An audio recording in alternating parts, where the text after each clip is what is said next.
Assalamualaikum warahmatullahi wabarakatuh. Selamat pagi menjelang siang pendengar Pro 1 RRI Belitung dimanapun Anda berada, apapun aktivitas Anda di hari ini Selasa 25 November 2025. Semoga dalam keadaan baik-baik saja ya, sehat selalu dan murah rezeki, amin ya rabbal alamin. Berjumpa kembali kita di dalam dialog RRI Belitung hari ini ya, dimana kita akan ingin membicarakan ya mengenai kemiskinan ya. Ya, berbicara tentang kemiskinan ya, sebenarnya banyak sudut pandang kalau kata anak muda zaman sekarang, point of view atau VOP mengenai informasi yang berkembang selama ini tentang kemiskinan antara Bank Dunia dan BPS atau Badan Pusat Statistik selalu atau cenderung berbeda. Salah satunya dimuat dalam kompas.com pada tanggal 5 Mei 2025 bertajuk "Mengapa garis kemiskinan BPS dan Bank Dunia berbeda jauh?" Nah, pendengar ya, di artikel tersebut dijelaskan bahwa angka garis kemiskinan BPS atau Badan Pusat Statistik menuai polemik. Ini karena data yang dirilis dinilai terlalu jauh dengan metode perhitungan garis kemiskinan menurut World Bank atau Bank Dunia. Nah, secara umum ya, garis kemiskinan adalah angka minimum pengeluaran yang dibutuhkan untuk memenuhi kebutuhan dasar seperti makanan dan non-makanan. Dalam rilisnya, jumlah populasi yang hidup di bawah garis kemiskinan Indonesia menurut versi BPS per September 2024 adalah sebanyak 24,06 juta ya, 24,06 juta penduduk atau sekitar 8,57%-nya dari total populasi. Sementara dalam kalkulasi jumlah penduduk miskin yang merujuk pada garis kemiskinan menurut World Bank adalah sebanyak 171,8 juta jiwa penduduk atau sekitar 60,3% dari jumlah penduduk Indonesia. Terpaut cukup jauh ya. Nah, untuk itulah ya, di studio kami saat ini bersama saya Ari di sini telah hadir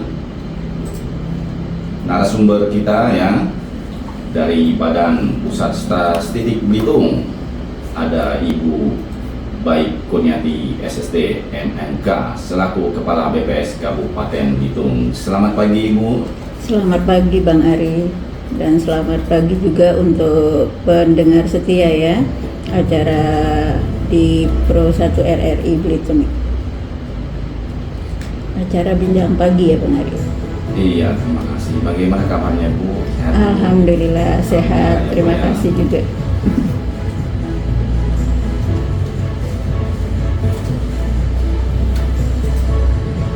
Ya, hingga ke pukul 11.00 waktu Indonesia bagian Barat nanti kita akan membahas mengenai tentang kemiskinan ya.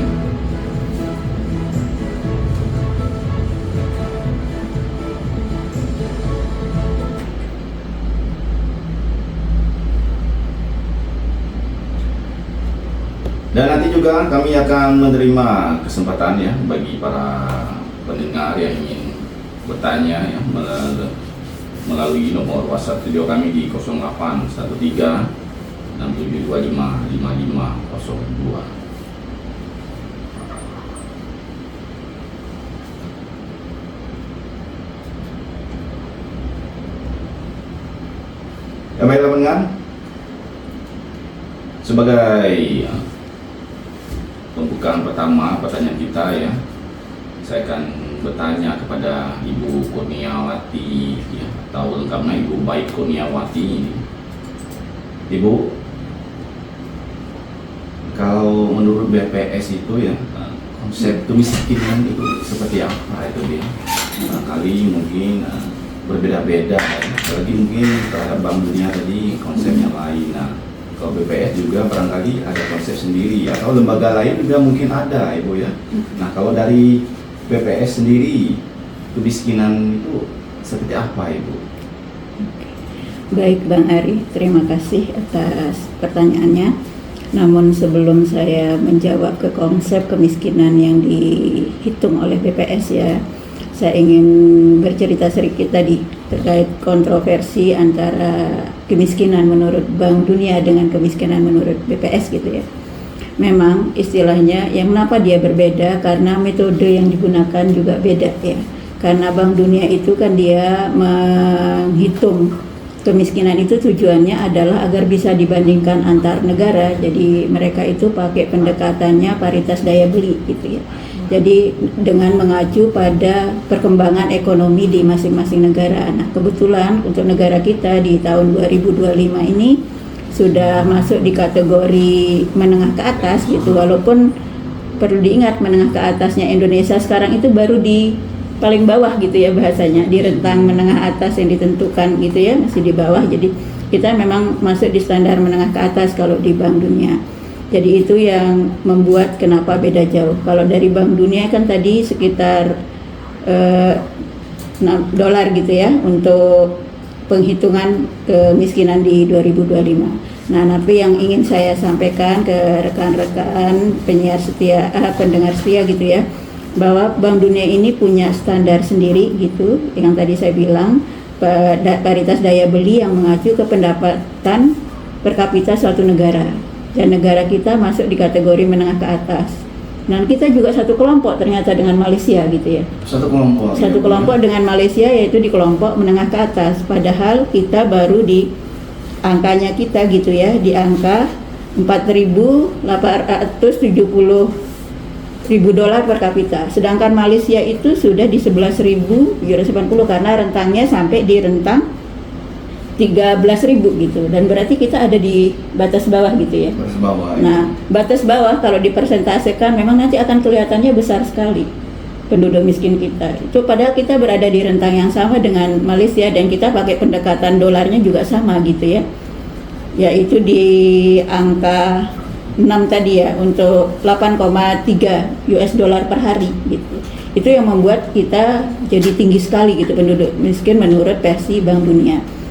Nah, itu kita harus berpikir kembali gitu ya. Kan dia pakai rentang. Kalau kita berada di bawah dengan nilai yang sama, ketika nanti kita naik, perekonomian kita membaik, kita masuk di rentang yang mendekati atas, dengan pendekatan nilai itu berarti nanti persentase penduduk miskinnya kan akan tetap sama, tapi sebenarnya realnya penduduk kita udah naik ke tingkat kesejahteraannya gitu ya. Jadi itu yang perlu dipahami sama-sama gitu ya, bahwa itu tujuannya Bank Dunia menetapkan standar seperti itu adalah agar mereka bisa mudah membandingkan antar negara. Sementara untuk melihat kondisi kemiskinan suatu negara itu perlu ada pendekatan tersendiri untuk menilai domestik kita gitu ya. Nah, itu di sini BPS sebagai NSO ya, National Statistic Office-nya di Indonesia itu punya cara perhitungan dengan pendekatannya standar kebutuhan hidup gitu ya. Kebutuhan hidup yang standar gitu ya. Yang kita pakai di sini yang biasanya kalau BPS gunakan itu menggunakan basic need, kebutuhan dasar. Nah, kebutuhan dasar itu ada dua, ada makanan dan non makanan. Nah, berdasarkan pemenuhan kebutuhan dasar inilah nanti BPS itu menyusun yang namanya garis kemiskinan gitu ya. Jadi untuk garis kemiskinan ini berhitungnya itu kebutuhan makanan itu 2.100 kilokalori per hari, dan ada juga kebutuhan non makanannya setelah dijumlahkan rupiahnya itu nanti kita akan mendapatkan namanya garis kemiskinan. Jadi orang-orang yang berada di bawah garis kemiskinan inilah yang kita kategorikan sebagai penduduk miskin, sementara yang di atas garis kemiskinan ini itu yang kita kategorikan sebagai penduduk tidak miskin. Tapi tidak miskin ini jangan diasumsikan langsung otomatis kaya gitu ya. Iya, Bu. Karena yang tidak miskin itu macam-macam. Di atas garis itu ada yang rentan untuk miskin, ada yang hampir miskin. Nah, ada baru menengah ke atasnya ada di sana juga gitu ya. Jadi pendekatan kita seperti itu ya, kalau BPS itu pendekatannya ke pemenuhan kebutuhan dasarnya. Oh iya, intinya ke pemenuhan dasar. Iya, ya. itu makanan dan non makanan gitu ya. Nah, berkaitan dengan itu ya, Bu ya, apa saja yang dihitung dalam indikator kemiskinan ini? Oh iya, baik. Kami BPS merilis kemiskinan ya untuk di kabupaten kota, kebetulan kegiatan Susenasnya ya dari ini ada rilis yang Maret dan September. Nah, untuk di kabupaten kota itu yang di Maret gitu ya. Nah, indikator apa saja yang dihasilkan di situ ada namanya persentase penduduk miskin. atau yang biasa dikenal mungkin kalau BPS rilis teman-teman pendengar setia mungkin ada istilahnya P0, itu persentase penduduk miskin. Nanti ada namanya P1, indeks kedalaman kemiskinan, dan ada namanya P2, indeks keparahan kemiskinan. Tapi untuk bisa mengetahui ketiga indikator ini, terlebih dahulu kita harus menghitung namanya garis kemiskinan. Garis kemiskinan itu kan setiap tahun berubah ya. Nah, itu tadi yang saya bilang, kita menghitungnya dari pengeluaran konsumsi rumah tangga untuk memenuhi kebutuhan dasar, makanan dan non makanan itu nanti akan terbentuk berapa total pengeluarannya. Nah, itu yang kita jadikan acuan yang namanya garis kemiskinan. Nah, setelah kita mengetahui yang namanya garis kemiskinan, nanti kita akan bisa tahu berapa jumlah penduduk kita yang berada di garis kemiskinan, berapa yang berada di atas garis kemiskinan. Nah, yang berada di bawah garis ini yang namanya nanti jumlah penduduk miskin. Ketika kita berbicara jumlah, itu belum bisa bercerita banyak ya. Misalnya di Belitung ada sekian penduduk miskin, di Baka Barat ada sekian penduduk miskin. Nah, itu belum bisa bercerita banyak. Tapi ketika kita persentasekan yang namanya P0 tadi, persentase penduduk miskin, nah baru kita bercerita, oh ternyata sekian persen penduduk Belitung miskin, sekian persen penduduk Belitung Timur miskin. Nah, itu dari persentase penduduk miskin itu nanti bisa kita ketahui kinerja pemerintah sudah sejauh mana ketika melakukan program pengentasan kemiskinan. Itu salah satu indikator ya tadi, persentase penduduk miskin. Nah, yang kedua adalah kedalaman kemiskinan. Kedalaman. Tingkat kedalaman. Nah, tadi kan saya bilang ada garis ya. Ada garis kemiskinan. Nah, berarti nanti di bawah garis ini kan banyak penduduk. Nah, berapa rata-rata pengeluaran penduduk miskin ini, sejauh mana dia dari garis? Nah, itu namanya kedalaman kemiskinan. Jadi kalau semakin dalam dari garis, otomatis dia semakin parah tingkat kemiskinannya. Level maksudnya gitu ya? Kalau dibikin level bisa saja, tapi yang dihitung di sini rata-rata. Rata-rata untuk seluruh penduduk miskin yang di bawah garis ini tadi. Makin di bawah rata-rata berarti lebih mahal. Lebih parah. Bisa jadi kalau terlalu parah bisa jadi ekstrim nantinya gitu ya. Ya sederhananya kalau gini misalnya, ada satu rumah tangga selisihnya 50.000. Misalnya garis kemiskinan Belitung 930 sekian ribu ya. Kalau saya dengan 900.000 per hari berarti saya ada di bawah garis kemiskinan. Nanti akan ada orang yang 850.000, ada 800, ada yang 700. Nah, semakin jauh ke bawah itu berarti semakin dalam. Nah, yang bagus adalah ketika kedalamannya ini mendekati angka 0. Berarti semakin dekat dengan garis gitu ya. Nah, tapi kalau semakin mendekati angka 1 berarti udah jauh banget dari garis gitu kan. Itu berarti tingkat kemiskinannya semakin dalam. Yaitu indikator yang kedua, kedalaman kemiskinan. Indikator yang ketiganya adalah keparahan. Tingkat keparahan, indeks keparahan kemiskinan. Maksudnya gimana indeks keparahan kemiskinan ini? Kita membandingkan antar orang miskin yang ada di bawah garis ini. Antar mereka itu separah apa pengeluarannya, perbedaannya. Kalau semakin berbeda, itu berarti kondisi kemiskinan di suatu daerah itu tambah parah. Semakin mendekati 0 berarti semakin mendekati 0 ya, tingkat keparahannya itu semakin homogen berarti kan. Ketika dia semakin mendekati angka 1, keparahan kemiskinan itu berarti itu sudah sangat parah, berarti pola yang harus diterapkan juga berbeda. Nah, yang perlu saya ingatkan di sini ya, ketika kita memaknai kemiskinan, itu tidak cukup hanya memahami satu indikatornya saja, tidak cukup dengan persentase. Kita harus mengerti tentang kedalaman P1 tadi dan juga keparahan P2-nya. Jadi, saya berharap gitu ya, ketika para audiens atau pemangku kepentingan ketika memaknai kemiskinan itu melihat ketiga indikator ini secara utuh. Jadi ketika persentase naik, kita lihat dulu di keparahan dan kedalamannya seperti apa. Apakah ada perubahan, membaik atau tidak? Karena kecenderungan juga ada yang menunjukkan persentasenya berkurang, tapi keparahan sama kedalamannya tambah besar. Itu juga perlu menjadi catatan. Jadi ketika memaknai kemiskinan, kita harus melihat tiga indikator ini sekaligus, jadi sebagai satu kesatuan yang utuh gitu ya. Bagaimana persentasenya, bagaimana kedalamannya, bagaimana keparahan di dalam ntar rumah tangga miskin itu seperti apa, terlalu jauh, terlalu parah kan? Karena semakin dia parah berarti treatment yang akan dilakukan oleh pemerintah itu harus beda-beda. Harus beda-beda. Nah, nggak bisa sederhana sama. contohnya gini, misalnya rata-rata keparahan kemiskinannya kan tadinya kita garisnya 930. Iya. Kalau 900.000 untuk ke 950 Iya. hanya butuh 50.000. 50.000. Mungkin dengan bansos dari pemerintah sudah membantu penduduk yang miskin gitu. Iya. Tapi bagaimana dengan yang hanya 300.000? Berarti suplai bantuannya harus lebih banyak gitu kan? Berarti kebijakan yang harus digelontorkan juga harus lebih daripada yang Iya. dekat dengan garis tadi rata-ratanya ya. Jadi itu yang menjadi apa ya?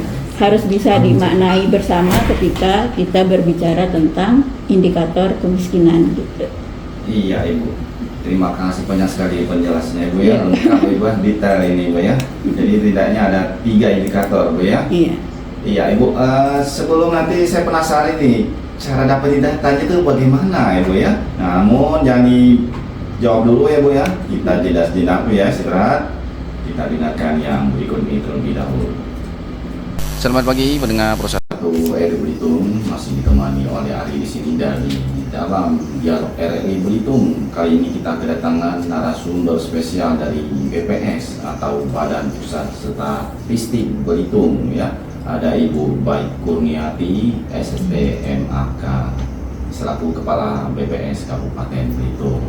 Ya Ibu, tadi sudah panjang lebar Ibu ya, kita Iya. tanyakan ngobrolnya juga ya Bu ya. Nah tadi seperti yang terakhir kita bicarakan, saya penasaran Ibu dengan cara dapat datanya dari mana gitu loh. Apa dapat nanyain satu-satu atau dapat dari internet atau survei atau dari mana Ibu? Oke, baik Bang Ari. BPS untuk menghitung angka kemiskinan itu melakukan suatu survei yang namanya Survei Sosial Ekonomi Nasional atau kita singkat Susenas. Nah, Susenas ini dilaksanakan itu periodenya dalam 1 tahun, ada yang periode Maret dan ada juga yang periodenya September.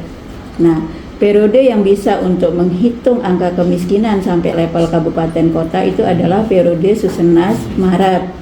Nah, jadi berdasarkan Susenas Maret itu nanti kita turun ke lapangan. Iya. Nah, turun ke lapangan, ke rumah tangga, ada petugas kami. Nah, sebagai informasi petugas sebelum turun ke lapangan itu kami latih dulu agar dia paham konsep dan definisi yang ada di kuesioner tersebut. Iya. Nah, nanti petugas akan datang ke rumah tangga responden. Nah, untuk terkait konsumsi, kan tadi kita berbicara kemiskinan adalah konsumsi makanan dan non-makanan. Nah, untuk konsumsi makanan nanti petugas kami itu akan menanyakan sekitar 52 jenis komoditas makanan Iya. ke rumah tangga. Salah satu contoh ada garam, telur, ikan, seperti itu nanti akan ditanya. Selama seminggu itu responden itu konsumsi apa saja yang dimakan.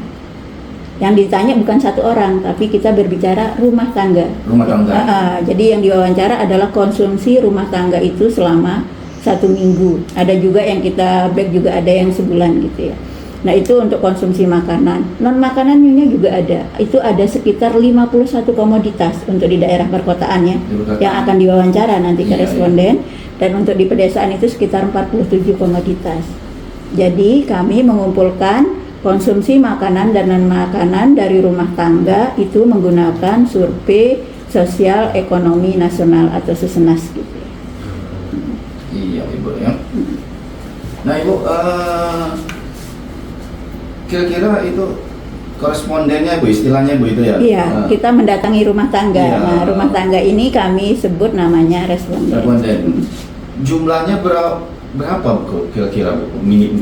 Bisa Ini diberikan? untuk Susenas Maret, jika saya tidak salah itu sekitar 570 rumah tangga ya, 57 blok sensus. 610 yang untuk yang Maret 2025 ya.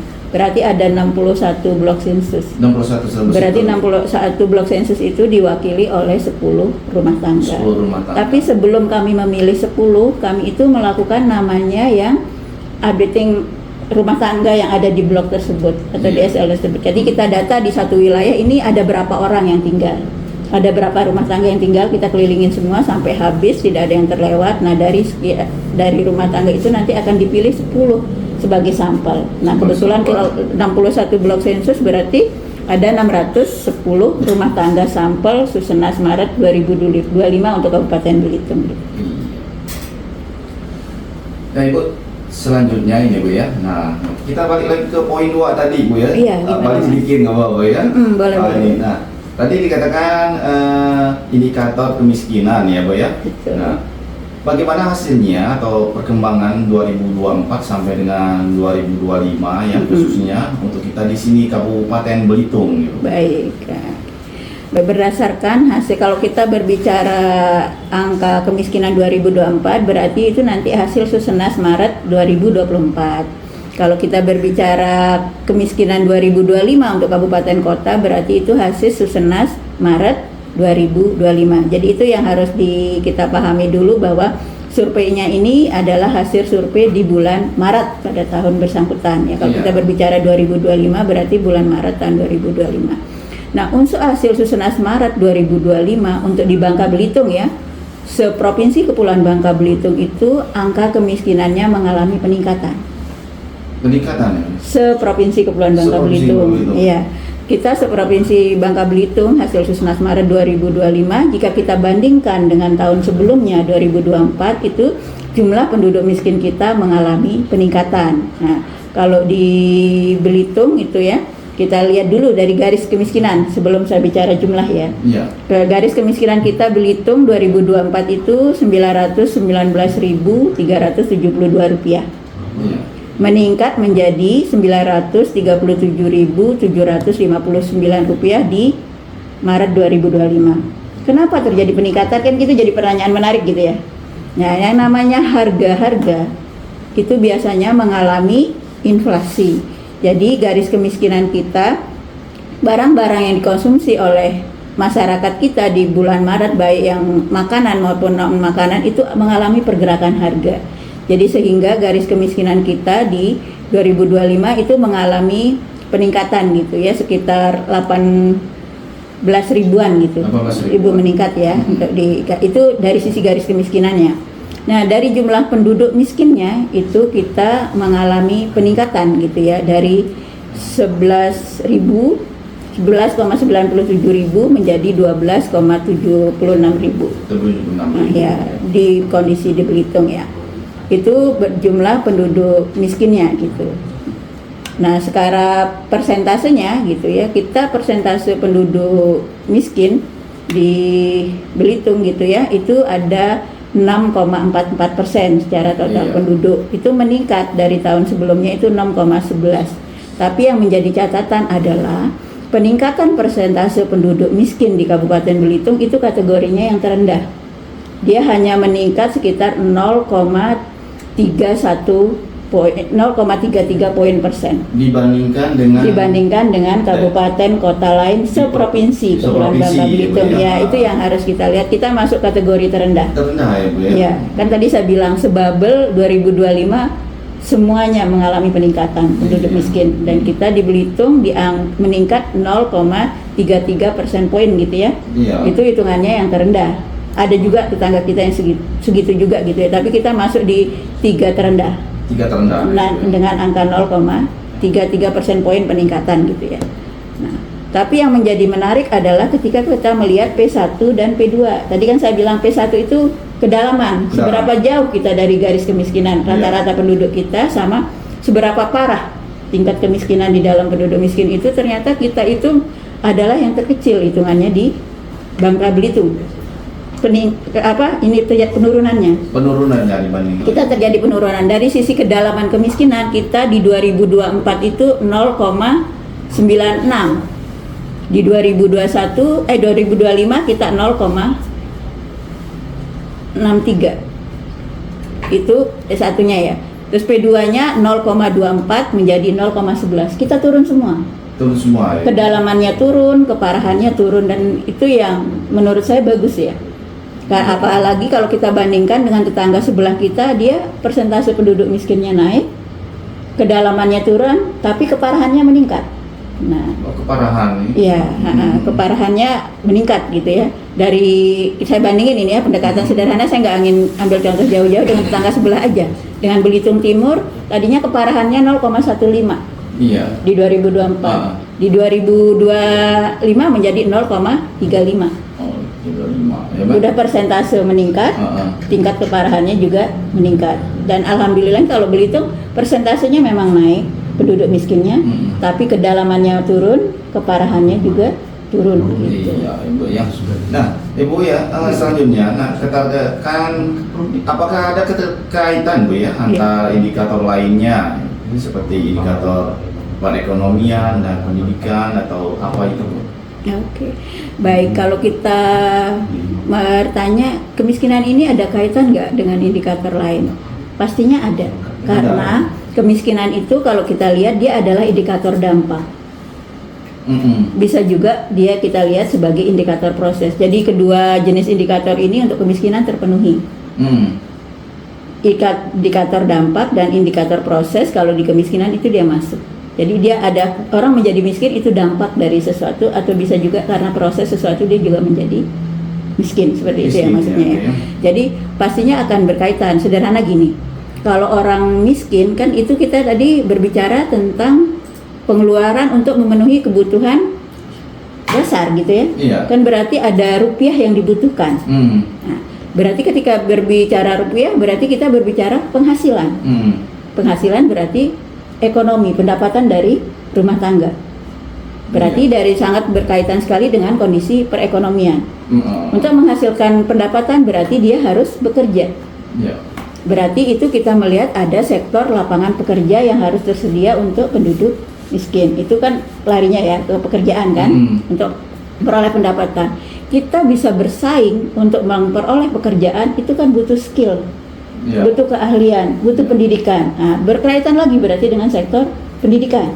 Nah, jadi kalau kita bilang kemiskinan ini kaitannya banyak dengan sektor-sektor yang lain. Sederhana lagi bisa juga kita lihat dengan dari sisi infrastruktur, bisa berkaitan. Kan itu perekonomian ya.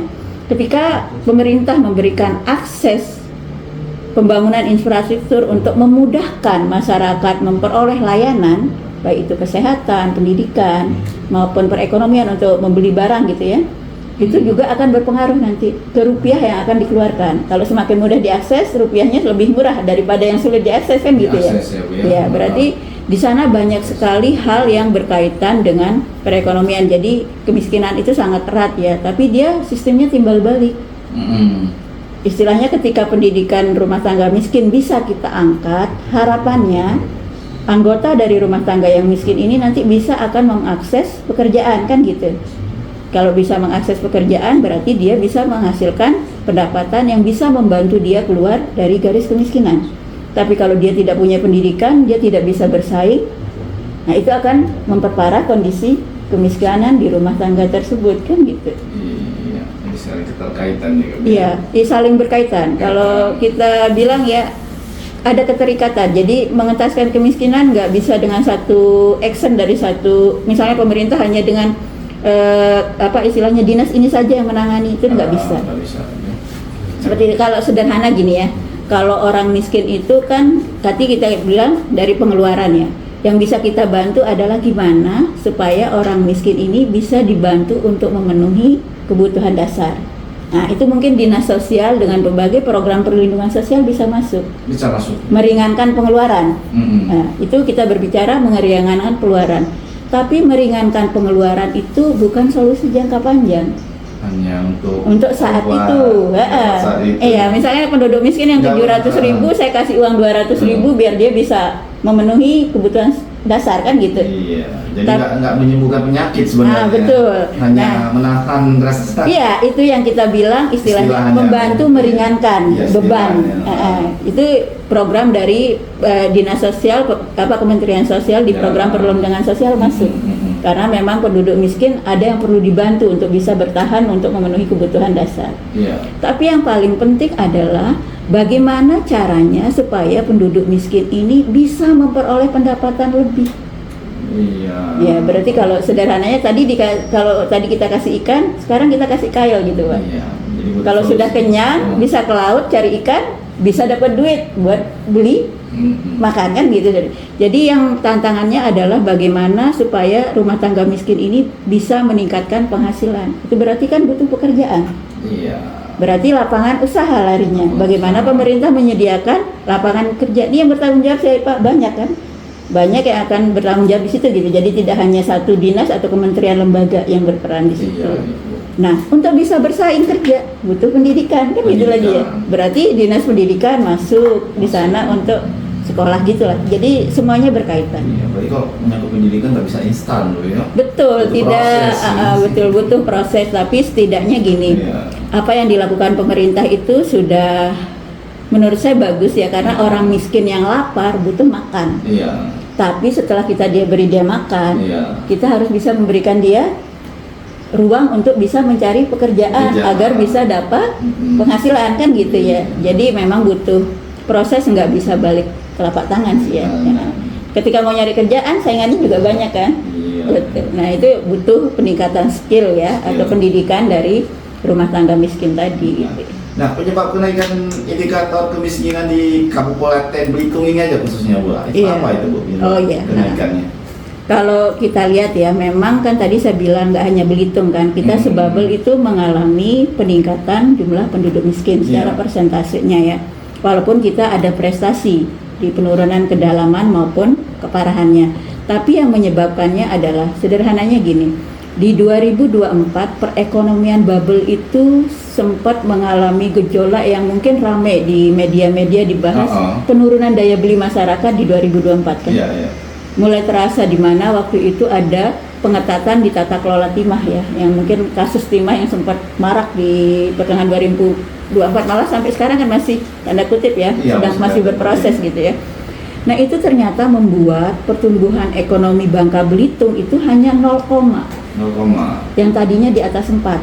Itu kalau kita bicara bubble. Nah kita di Belitung yang biasanya di atas 5% pertumbuhan ekonominya, di 2024 itu hanya 1,84. Tumbuh kita, tapi kecil jika dibandingin kebiasaannya. Kita 3 tahun berturut-turut itu di atas 5 terus. Dibandingkan kita sendiri kecil gitu. Iya. Kalau dibanding daerah lain ada bandingan. Nah, kalau dibandingin daerah lain ada yang terkontraksi minus soalnya di daerah lain. Iya. Jadi kita itu masih tumbuh tapi kecil. Melambat bahasanya kalau kami di BPS jika dibandingkan dengan tahun-tahun sebelumnya. Nah, jadi perlambatan ekonomi itu berimbas kan ke masyarakat miskin ya. Nah, sementara inflasi kita di 2024 terjadi juga. Ya, kan inflasi harga terjadi, kita di inflasi tahunannya di angka 1, sekian ya, inflasi tahunan di 2024. Nah, dengan adanya inflasi otomatis berarti kan harga barang naik. Nah, tadinya di 2024 untuk mengkonsumsi kebutuhan hidup dasar, makanan dan non-makanan itu hanya saya butuh 919.000. Iya. Ternyata di 2025 untuk mengkonsumsi itu saya butuh 937.000. Kan naik karena ada inflasi. Nah, ada inflasi, garis kemiskinan ini naik.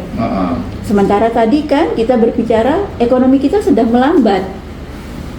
Nah, ekonomi melambat berarti konteksnya pendapatan kita beda dengan yang kemarin kan, dengan tahun sebelumnya. Karena ini garis kemiskinan naik, sementara tidak didorong dengan peningkatan pendapatan, otomatis masyarakat yang tadinya pas di atas garis kemiskinan, ketika garisnya naik berarti dia akan ada di bawah garis kan, gitu logikanya. Nah itu yang membuat jumlah penduduk miskin kita juga jadi bertambah. Karena kondisi perekonomian kita memang kemarin itu sedang tidak baik-baik saja gitu. Inflasi pengaruh berarti Bu ya? Iya, inflasi pengaruh karena kita mengkonsumsi barang ketika harga belinya naik. Berarti kan untuk memenuhi kebutuhan dasar aja pasti secara rupiahnya naik. Nah, ketika ini tidak diimbangi dengan peningkatan pendapatan, itu yang akan membuat yang di atas mepet dengan garis tadi akan ada di bawah garis gitu. Tapi ketika ini pemerintah istilahnya ekonomi bergerak bagus, otomatis kan pendapatan bisa berimbang dengan peningkatan inflasi gitu ya. Mungkin tidak akan terjadi penambahan persentase penduduk miskin. Iya baik Ibu ya, terima kasih penjelasannya panjang lebar Bu ya. Masih ada waktu kita Bu, namun kita istirahat sejenak ya. Dan bagi yang ingin bertanya Bu ya, boleh Bu ya? Silakan Bang Haris. Di nomor WhatsApp studio kami di 0813 67255502. Saya ulangnya lagi di 0813 67255502. Dan teman-teman tetap bersama kami di dalam Dialog RRI dengan topik berbicara kemiskinan. Baiklah pendengar Persatu RRI Belitung ya, kita masih ada waktu tersisa di dalam Dialog RRI kita kali ini ya, mengenai berbicara kemiskinan, di mana kita kedatangan narasumber dari BPS Belitung, ada Ibu Baikuniawati. Nah Ibu tadi telah panjang lebar ya Bu ya. Selanjutnya barangkali ini masih ada waktu buat ya kita menggali sedikit lagi ini Bu ya. Bu, ini kan barangkali data rilis BPS ini bisa menimbulkan potensi barangkali Bu ya, potensi polemik dengan pihak lain, bisa pemerintah barangkali atau lembaga lain yang bikin survei mungkin ya, mungkin beda gitu ya. Nah, terutama dengan pemerintah, pernahkah atau bagaimana Ibu BPS menyikapinya itu? Terima kasih Bang Ari.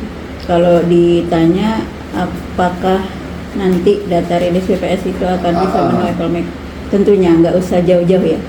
Kemarin di saat kita rilis pertumbuhan ekonomi nasional di bulan 2, ketika kita berbeda dengan hitungan para ekonom, lumayan ramai kan itu ya. Iya. Sampai sempet tuh kami BPS akan dilaporkan gitu ya. Iya, kan mungkin dia ada yang merasa kurang tanda kutip karena tidak sesuai dengan hitungan mereka. Tapi memang istilahnya hal-hal yang kayak gitu harus kita sikapi dengan pikiran jernih gitu ya. Karena memahami angka statistik gitu ya, kita harus juga memahami secara keseluruhannya. Kita tidak bisa lihat sepotong-sepotong gitu ya. Dan itu menjadi tantangan kami gitu. Tantangan kami di BPS, bagaimana kami menjelaskan, bagaimana kami memberikan literasi pemahaman keluar, bagaimana kami mengumpulkan angka-angka tersebut. Jadi kan tidak mudah, misalnya ada ekonom yang mengukur dari istilahnya penjualan kendaraan misalnya. Dan sementara kami ketika menghitung PDRB kalau kita di daerah ya, atau PDB ketika di nasional, itu indikatornya sangat banyak sekali. Sederhana ketika kita berbicara sektor pertanian saja. Dan sektor pertanian itu adalah salah satu sektor untuk penghitungan PDB atau PDRB.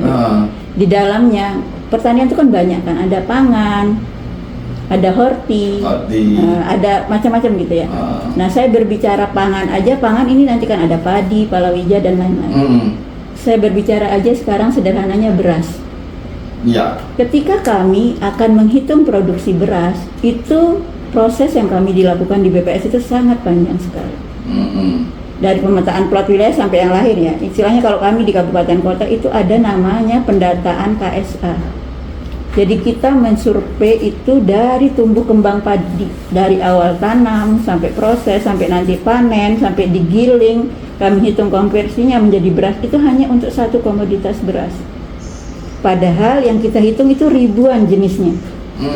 Ya, jadi mungkin itu ya yang perlu menjadi tantangan kami di BPS adalah bagaimana kita memberikan pemahaman ke masyarakat sekitar, bagaimana proses BPS bisa menghasilkan indikator itu yang harus kita perjelas ya. Kalau istilahnya survei akan berbeda pasti. Gini aja, sederhananya kita melakukan, saya dan Bang Ari melakukan survei yang sama misalnya nih Bang Ari ya. Kita misalnya mau ngukur konsumsi apa misalnya, konsumsi kopi boleh lah untuk para pencinta kopi gitu. Kita udah pakai cara yang sama nih Bang Ari, metodenya sama kita pakai, kita sepakati nih biar nanti hasil kita sama. Bang Ari nyacah Januari, saya turun lapangannya Februari, hasilnya beda. Itu satu faktor. Waktu ya belum. Sekarang kita misalnya sama-sama turun di Januari Bang Ari. Di rumah tangga yang sama kita turun. Saya nanya istrinya, Bang Ari nanya suaminya. Beda. Kemungkinan beda kan. Nah, seperti itulah apa istilahnya dari statistik gitu ya. Banyak hal yang nanti apalagi metodenya beda. Padahal ini kita sepakati metode sama, sampel sama, cara sama, cuman Waktu sama, Ya. cuman yang kita wawancara orang yang beda ada hasilnya udah berbeda. Udah Walaupun beda. nanti mungkin errornya sedikit gitu Iya, ya. error. Nah, apalagi metodenya beda, Beda. caranya beda, Beda. ya jelas angkanya beda. Mm-mm. Kayak tadi kita bicara kemiskinan, Bank Dunia sama BPS kok jauh banget ya. Iya. Ya karena Bank Dunia itu mau membandingkan antar negara, sederhananya mereka pakai pendapatan nasional yang ada di masing-masing negara kan, mereka Iya. bikin rentang. Ini rentang. Nah, kan kita tidak melihat rentang kita itu ada kan namanya rentang ya skala. Sementara Indonesia itu ada di rentang bawah loh. Mm-mm. Untuk di rentang menengah atas, kita baru masuk menengah atas, tapi kita sudah memakai kalkulasi hitungan menengah atas. Akan beda nanti ketika kita udah sampai di menengah atas, tapi di selang yang lebih atas, nah itu akan beda kan. Nah, saya bilang tadi sederhana, kita sama Malaysia di rentang yang sama, kita memakai angka perhitungan yang sama, otomatis akan banyakkan kita Oh, iya.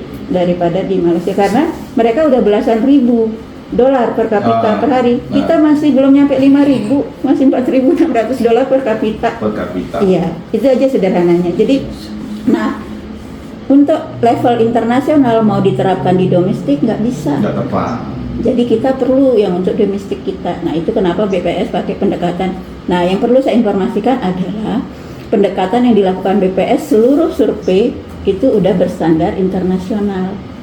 Karena kita memang kan nanti yang ada dibandingkan antar negara juga dari hasil yang kita lakukan. Jadi yang perlu memang menjadi tantangan kami di BPS ya, saya juga dengan tim selalu bilang setiap ada yang konfrontasi karena kita berbeda, kita harus menyikapinya. Mereka berbeda dengan kita karena memang caranya beda, metodologinya beda. Nah itu menjadi tugas kami di BPS, bagaimana menjelaskan ini ke masyarakat.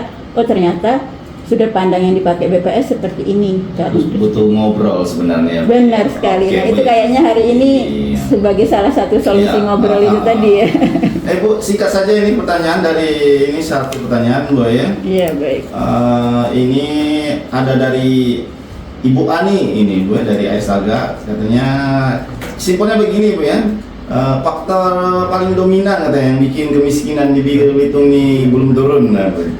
Faktor yang paling dominan bikin kemiskinan di Belitung belum turun ya. Mungkin tadi kalau Bu Ani ngikutin dari awal Oh. ada, tapi mungkin belum yang spesifik Iya. ya. Ya itu tadi. Kita berbicara kemiskinan, kita berbicara daya beli, Iya. kita bicara pendapatan. Ah, Yang membuat kemiskinan kita belum bisa turun adalah kondisi memang kemarin kita 2024 sampai dengan kita menghitung kemiskinan di survei Maret 2025 itu daya beli di Belitung itu memang sedang turun. Memang kondisi perekonomiannya yang tidak baik-baik saja. Sederhana aja, tangkapan nelayan waktu itu berkurang. Nah sementara di kita kan banyak yang istilahnya ya penduduk kita yang di nelayan juga banyak. oke. Yang dari pariwisata kita juga menurun drastis kan di 2024. Oke Bu, Nah, itu berdampak kemana-mana ya Mana, Pak. Bu? Oke Bu, langsung kita kesimpulan karena waktu kita terbatas Bu ya dari obrolan kita tadi. Nah, apa yang bisa Ibu simpulkan atau Ibu himbau untuk Kabupaten Belitung khususnya Ibu Iya, ya? iya. Kalau kami dari BPS ini mungkin untuk ke pemerintah daerah Kabupaten Belitung gitu ya, dan juga seluruh masyarakat yang ada di Belitung ketika kita berbicara kemiskinan gitu, pahamilah bahwa indikator kemiskinan itu tidak hanya garis, tidak hanya persentase, tapi ada kedalaman dan keparahan. Dan untuk para pemangku kepentingan kebijakan dengan memahami ketiga indikator ini nanti akan bisa dilakukan kebijakan-kebijakan yang tepat sasaran untuk mengentaskan kemiskinan yang ada di Kabupaten Belitung gitu ya. Banyak hal yang bisa dilakukan karena yang paling kunci utama adalah mengentaskan kemiskinan itu adalah ketika kita bisa meningkatkan pendapatan daripada penduduk miskin. Ya. Meningkatkan pendapatan itu satu kalimat, tapi program kerjanya banyak. Ada support dari sektor pendidikan, dari ketenaga kerjaan, itu banyak yang harus dilakukan. Apalagi kita di Belitung ini kan pariwisata lumayan dominan ya. Iya. Berarti tantangannya untuk bagaimana meningkatkan kunjungan tamu di Belitung sehingga ekonomi Belitung bisa bergerak gitu ya. Terutama kan kita pelaku UMKM ini sangat banyak sekali di Belitung ini. Iya. Ini jika bisa digerakkan, insya Allah nanti satu sisi akan bisa membantu meningkatkan pendapatan ekonomi masyarakat. Itu ujungnya jika pendapatan ekonomi masyarakat meningkat, berarti nanti akan meningkatkan kesejahteraan, otomatis itu akan membantu mengentaskan kemiskinan. Nah, itu harus didukung juga dengan sektor di pendidikan. Nah, banyak lagi ya. Jadi banyak kolaborasi dari seluruh pemangku kebijakan untuk program pengentasan kemiskinan ini, tidak hanya dari bantuan sosial. Iya Ibu ya, luar biasa Ibu, penjelasannya panjang sekali tadi ya, dari awal kita ya, lumayan cukup informatif ya Bu ya. Dan sepertinya ini juga masih kurang cukup sebenarnya Bu ya, kalau banyak hebat lagi Bu ya. Iya. Baiklah pendengar Pro 1 Belitung, terima kasih atas perhatian Anda. Semoga dialog kami dengan Badan Pusat Statistik Belitung ini khususnya bersama Ibu Baik Kurniawati SSTM AK selaku Kepala BPS Kabupaten Belitung dapat memberikan informasi dan berguna bagi kita semua. Akhir kata, saya di sini Kelbar Siarari pamit undur diri, sampai jumpa di lain waktu dan kesempatan.